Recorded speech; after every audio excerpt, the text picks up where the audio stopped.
चलिए आज समय में थोड़ा पीछे चलते हैं, एक ऐसी यात्रा पर जो हमें एक बहुत ही रहस्यमयी और हैरान कर देने वाली दुनिया में ले जाएगी। हम बात कर रहे हैं एक ऐसी सभ्यता की जो आज से हजारों साल पहले भी शायद हमसे ज्यादा आधुनिक थी। सिंधु घाटी सभ्यता। 5000। ये सिर्फ एक नंबर नहीं है। जरा सोचिए, 5000 साल पहले उस वक्त दुनिया की बड़ी बड़ी सिविलाइजेशंस या तो बस शुरू हो रही थीं या उनका तो कोई नामो निशान भी नहीं था।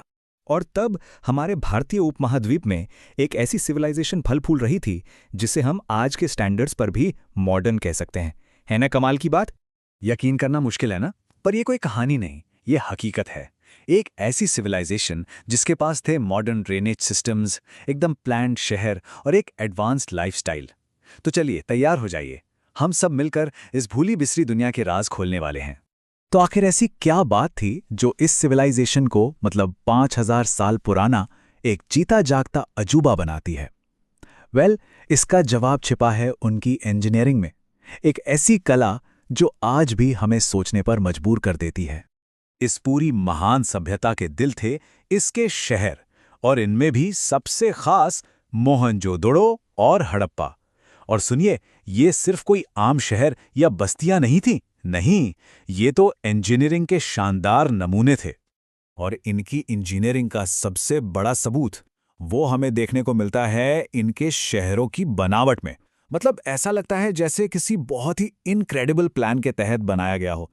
जरा इमेजिन कीजिए, सड़कें एकदम सीधी, एक दूसरे को 90 डिग्री के एंगल पर काटती हुई, एक ग्रिड पैटर्न में, और हर एक चीज साफ सफाई को ध्यान में रखकर बनाई गई थी। सच कहूं तो इनके शहर इतने वेल प्लान थे कि आज के कई मॉडर्न शहर भी इनके आगे पानी भरते हैं। लेकिन जो बात सच में दिमाग घुमा देती है वो है उनका ड्रेनेज सिस्टम। आप सोच भी सकते हैं, हर एक घर, जी हां, हर एक घर एक अंडरग्राउंड ड्रेन नेटवर्क से जुड़ा हुआ था। सारा गंदा पानी शहर से बाहर। और ये कोई मामूली सिस्टम नहीं था, नहीं, ये एक पूरी तरह से डेवलप्ड मल्टी स्टेप सिस्टम था। पहले घरों से पानी सड़क की ढकी हुई नालियों में जाता, फिर वहां से ये बड़े अंडरग्राउंड सीवर्स में मिलता और आखिर में शहर से कोसों दूर चला जाता था। सच में आज के कई शहरों से भी बेहतर। तो एक तरफ तो इनकी इंजीनियरिंग हमें इनके बारे में इतना कुछ साफ साफ बता देती है, पर दूसरी तरफ एक चीज है जो आज तक बिल्कुल खामोश है, और वो है इनकी भाषा।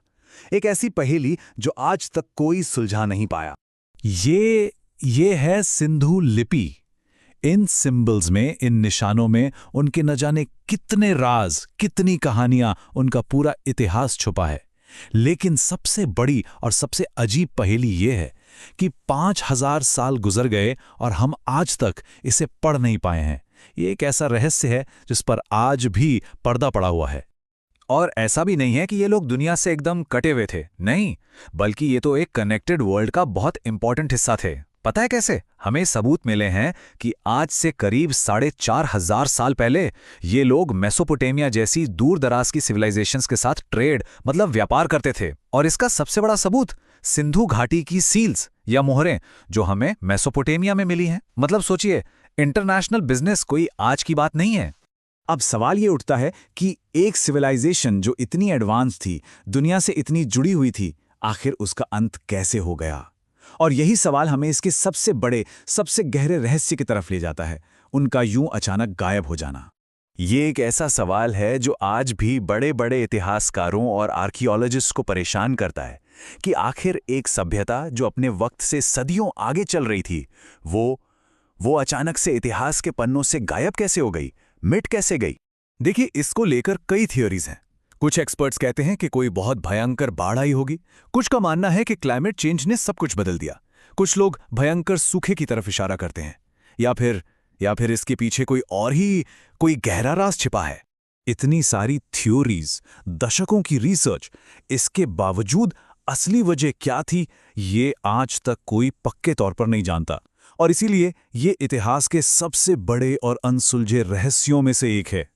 तो क्या हम ये कह सकते हैं कि सिंधु घाटी सभ्यता का खत्म हो जाना इतिहास का सबसे बड़ा अनसॉल्व्ड मिस्ट्री है? एक ऐसी कहानी जिसका क्लाइमैक्स आज भी लिखा जाना बाकी है और जिसके जवाब शायद हमेशा के लिए वक्त की धूल में दबे रहेंगे।